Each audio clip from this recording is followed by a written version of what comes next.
Siniguelas, puno ng siniguelas, puno ng mga mangga, native na mangga guys.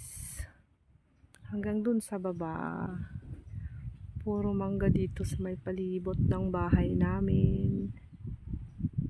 Palibot ng family house. Hanggang dun,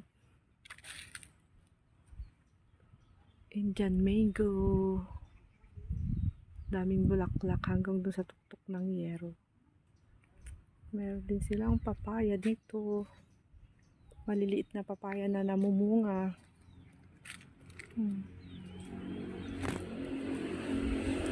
Hanggang dito.